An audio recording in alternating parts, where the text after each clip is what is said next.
தாய் ராஜம் 27ஆம் பாகம். அப்படியே குண்டு விளாண்டுக்கிட்டே இருக்கையிலே, அப்படியே மனசு பூரா அவங்ககிட்ட தான் இருக்கும்.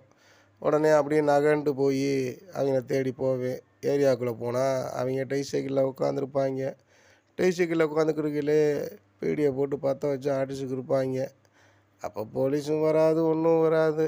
ஏரியாக்குள்ளேயே உட்காந்து எல்லா வேலையும் பார்ப்பாங்க. வாடா வாடா என்னை கபடி விளாட போகும்டா அப்படின்னு சொல்லி என்னை கூப்பிடுவாங்க. வேணாம்டா, கை காலெலாம் அரைச்சி விடும்டா அப்படின்னு நான் சொல்லுவேன். வாடா பார்த்துக்குரும்டா, வீரனுக்கு அழகுடா கை கால் சிரைக்கிறதெல்லாம் அப்படின்னு சொல்லி கோட்டை கிழிப்பாங்க.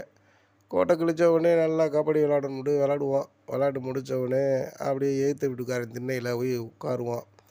அவன் உட்கார விட மாட்டான். டேய், இங்கெல்லாம் உட்காரக்கூடாது போங்க அப்படின்னு சொல்லுவேன். உடனே இவங்க பூரா சொல்லுவாங்க, மேனே இவனுக்கு நாளைக்கு ஏதாவது ஒரு ஆப்பு வைக்கணும்டா மேனே அப்படின்னு அவன் சொல்லுவேன். உடனே நான் சொல்லுவேன், டி வேணாம்டா அதான் பஞ்சாயத்து ஆயிரும்டா அப்படி இப்படின்னு நான் சொல்லுவேன். கூட இருக்க சொல்லுவேன், மேனே அதெல்லாம் பயப்படக்கூடாது மேனே, எதுவாக இருந்தாலும் பார்த்துக்குருவோம் அப்படின்னு அவன் சொல்லுவேன்.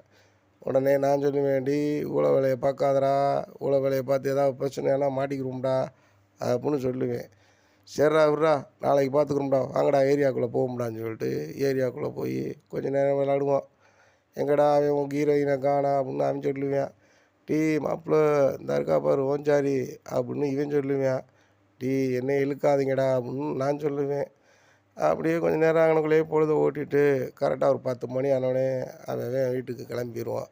நாளைக்கு பார்ப்போம்டா மேனே அப்படின்னு சொல்லிட்டு.